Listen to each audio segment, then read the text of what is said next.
So one of the key features within Glow that helps you to constantly prove the value of your website maintenance service to your clients is reports.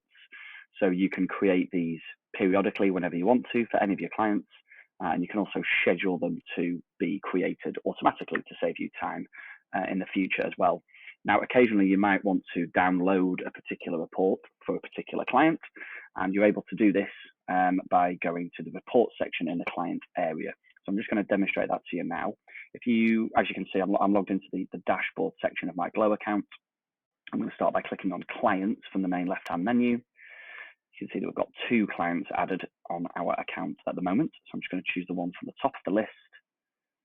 When the client area loads, I'm going to go down the inner menu here to where it says reports near the bottom. So click that. And you can see that the screen has loaded on the All Reports tab by default. Now, as this is a fairly new account, there's only one report that's been generated so far.